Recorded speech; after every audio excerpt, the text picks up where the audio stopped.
Hey, welcome. So today we're going to dive into one of the oldest human quests there is, self-mastery. We're going to look at how two really ancient philosophies, Buddhism and Taoism, give us these powerful and actually surprisingly different roadmaps for finding our own spiritual autonomy, especially in a world that is just constantly pulling at our attention. Let's get into it. It's a question worth asking, right? Because it's such a natural human thing to do. To look for a guide, a guru, a savior, someone or something outside of us, to fix our problems, to quiet down our minds, to just give us the answers. But what if the ultimate authority, the real refuge, has been right here with you the whole time? And this is the radical idea that's really at the heart of our whole explainer today. It comes straight from the Dhammapada, a core Buddhist text, and it's a huge challenge to that idea of looking for an external savior. The message is just crystal clear. The responsibility and, the power, it's all inside you. You are your own protector, your own refuge. You hear it all the time in so many spiritual traditions, right? This idea of finding a master. But as the Buddha taught, a teacher can show you the path, sure, but they can't walk it for you. And that's really where the journey of true self-reliance kicks off, when you turn that search for a master inward. And this idea is absolute. In this philosophy, you are your own master.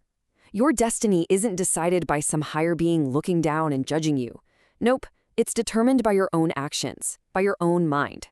As the Dhammapada says, purity and impurity, they exist in oneself alone. So that struggle you might have with anger or desire or addiction, it's not some external stain. It's an internal state that only you have the power to purify. Okay, so if you're your own master, how in the world do you gain control? Well, Buddhism doesn't just throw this lofty idea at you and leave you hanging. It actually provides a super clear, practical framework. It's like a blueprint for building that inner savior, one step at a time. And let's be really clear here. The text does not sugarcoat this at all. This is framed as the most difficult task anyone can ever take on. It's more challenging than conquering an enemy or controlling other people. The real battle is to restrain and master yourself. That is the great work. This slide just lays out the methods so brilliantly. It's a really clear progression. First, you do the inner work. You get your own house in order, align your actions with your principles. Only then, once you've built that solid foundation, can you even think about guiding others. And that last step, that's the toughest one. You have to live by your own advice. Integrity is the absolute core of this kind of self-mastery. All right, so that was the path of disciplined effort. Now, let's completely switch gears and pivot from that to the effortless ease of Taoism. It's a totally different path, but it leads to that very same peak of inner harmony. So meet the legendary Lao Tzu, the old master. Around the same time the Buddha was teaching in India, Lao Tzu was over in China, writing the Tao Te Ching. It's this short, beautiful, poetic text that offers a radically different way of living a masterful life. Honestly, this is one of the most beautiful metaphors in all of philosophy. Just think about water for a second. It nourishes everything it touches, but it never asks for credit. It flows around obstacles, it always seeks the lowest point. It's soft, right? But over time, it can wear away the hardest stone. For the Taoists, this is the blueprint for action.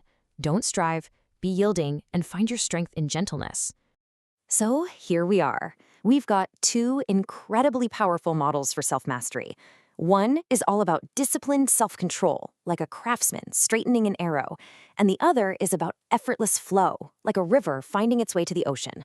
Let's put them side by side. The contrast here is just fascinating. The Buddhist path is about actively purifying yourself. You are responsible for cleaning up your own mind through hard work. The Taoist path is about release. You empty your mind, let all the chaos just settle, and return to this natural state of ease. It's kind of like the difference between building an impenetrable fortress and becoming the wind that just flows right around it. I know, this can all sound really abstract and philosophical, but the amazing thing is how practical these ancient ideas really are. So how do we bring this mastery, whether it's through effort or through ease, into our crazy, chaotic, modern lives? So here's the bottom line, the thing that ties both of these philosophies together. The work is internal. It's not about getting praise, it's not about winning arguments or stacking up money. It's about cultivating that inner state, that inner peace from which all effective and good action flows. Okay, let's make this super real. That impulse to check your phone for the 10th time, noticing it, and then choosing not to. That's pure Buddhist self-control. Letting a conversation end without needing to get the last word in, that's Taoist ease in action. And simply observing a feeling like anger rise up without letting it consume you, well, that kind of awareness is central to both. These tiny conscious choices are the real building blocks of self-mastery. All right, we've covered some really big ideas, I get it. But the journey to self-mastery doesn't start with some grand, sweeping gesture. It starts with a single, simple step, just a moment of conscious thought. So I want to leave you with something you can actually do. Take a moment later today and really think about this. Where in your life are you looking for a savior? Is it in your partner's approval, your boss's praise, likes on social media? Now, how could you apply these principles we talked about to become your own source of validation, your own refuge in that exact situation? Ultimately, both of these paths lead to the very same conclusion. The keys to your inner kingdom are in your hands. So the question isn't who will save you. The question is, now that you know you are your own master, what is your first command?